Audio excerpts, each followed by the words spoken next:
시청자 여러분 안녕하십니까? VOA 모닝뉴스입니다. 미국의 상원 의원들은 북한이 상황을 악화시키지 않는 한 현재와 같은 느린 외교가 계속될 것이라고 내다봤습니다. 한국의 독자적인 남북협력 구상은 국내 정치적 목적과 함께 북한을 달래는 데도 초점을 둔 것 같다고 말했습니다. 첫 소식 이조은 기자의 보도입니다. 공화당의 마르코 루비오 상원 의원은 24일 VOA에 현재 트럼프 행정부의 인내하는 외교가 작동할지 여부는 시간이 말해줄 것이라고 밝혔습니다.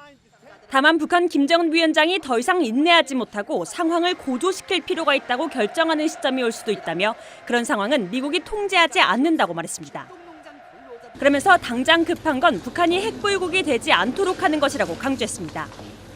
Ultimately, our goal is for them to abandon both their missiles and their nuclear program and to entice them to ultimately become a more normal country. But the immediate desire is that they don't become a nuclear power.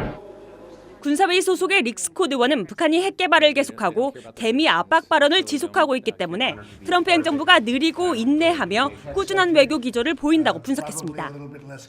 민주당 소속의 일부 상원 의원들은 트럼프 행정부의 이런 대북 기조에 대해 전략 마련을 위한 시간을 벌기 위한 것이라는 반응을 보였습니다. Patience without a strategy is ultimately buying time till you figure it out.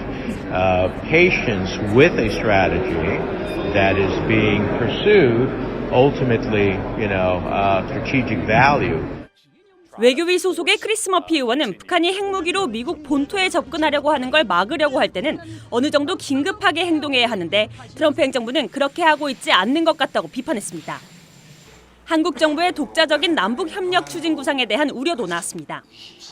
루비오 의원은 한국이 결정할 문제라면서도 총선과 한국 내 정치 목적인 것 같다고 말했습니다.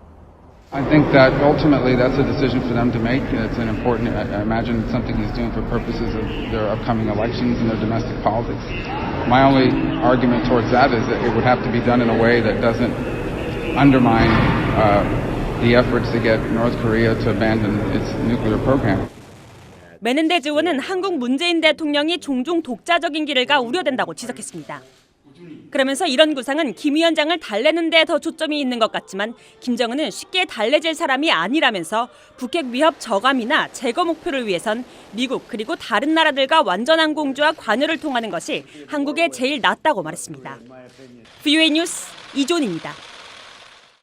유럽연합 EU가 북한과 관련한 2020년 최우선 정책으로 대북 제재를 통한 압박과 대화 통로를 열어두는 비판적 관여 정책 기조를 계속 이어나갈 것이라고 밝혔습니다.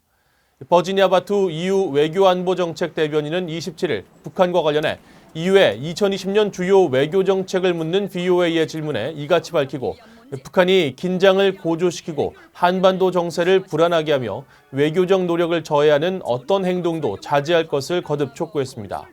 EU는 또 북한의 심각한 인권 상황과 인권 침해에 대한 책임을 지지 않는 북한 정권에 깊은 우려를 갖고 있다면서 2020년에도 UN 인권이사회를 통해 북한 인권 문제를 계속 부각시킬 것이라고 밝혔습니다. 지난해 한국으로 정착한 탈북민이 2001년 이후 가장 적었던 것으로 나타났습니다. 북한 내부 감시가 강화된 데다 탈북 과정에 드는 비용이 많아졌고 현재 한국과 북한과의 관계도 영향을 주었다는 분석입니다. 서울에서 한상미 기자가 보도합니다. 지난해 한국에 정착한 탈북민은 1,047명이며 이들 가운데 남성은 202명, 여성은 845명으로 여성이 남성보다 4배 이상 많은 것으로 한국통일부는 파악했습니다. 한국으로 넘어오는 탈북민은 지난 2000년부터 지속적으로 증가해 2009년 한 해에만 2,914명으로 가장 많았는데 김정은 정권이 들어선 2012년 이후 감소세로 돌아섰습니다. 2011년 2,706명이었던 한국 입국 탈북민은 2012년 1,502명, 2015년엔 1,275명으로 줄었고 2018년엔 1,127명으로 집계됐습니다. 주요 원인은 북중 접경 지역에 대한 감시 강화와 비용 상승, 그리고 남북관계가 꼽힙니다.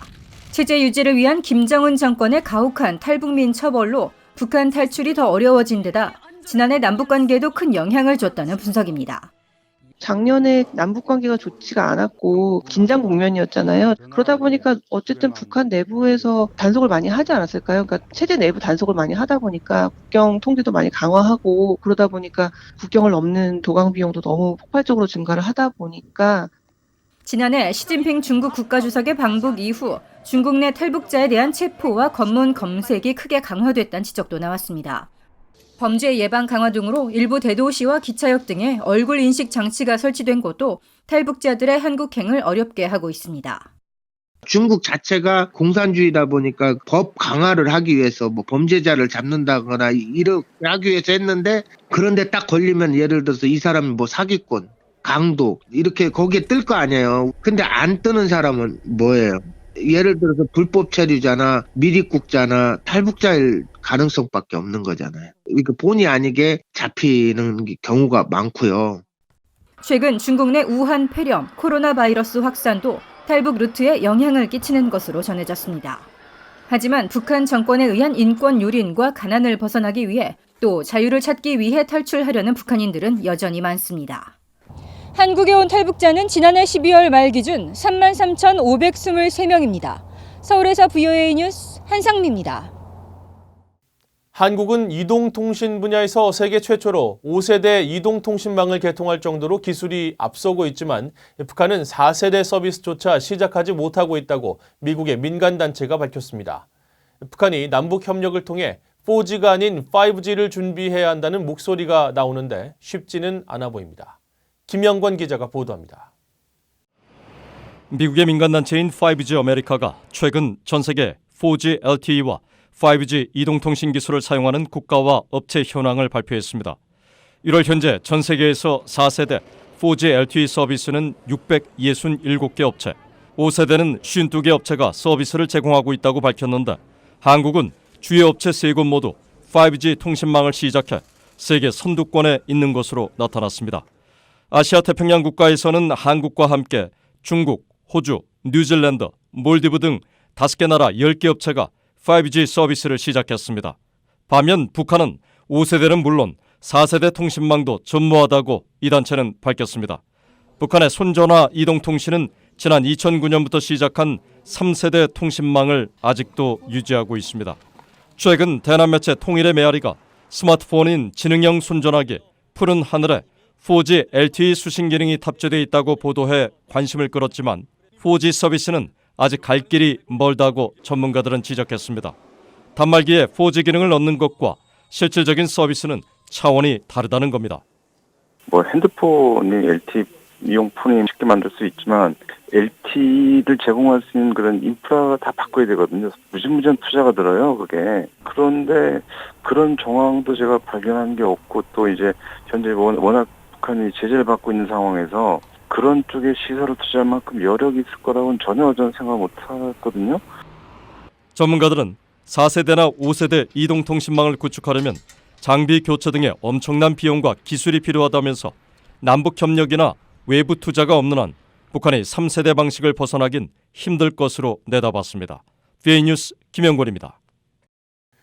미국 국무부가 북한 인권 개선과 관련한 자금 지원 계획 2차 공고를 발표했습니다. 미국 국무부 민주주의 인권노동국은 최근 북한의 인권과 책임 추궁, 정보 접근을 위해 활동하는 단체와 기관들을 위한 기금 지원 공고 2건을 발표했습니다. 이번 2차 공고는 지난해 11월 발표한 1차 공고가 지난 8일로 마감된 이후 닷새 만인 13일 다시 나온 것으로 지원 시한은 오는 3월 6일까지입니다.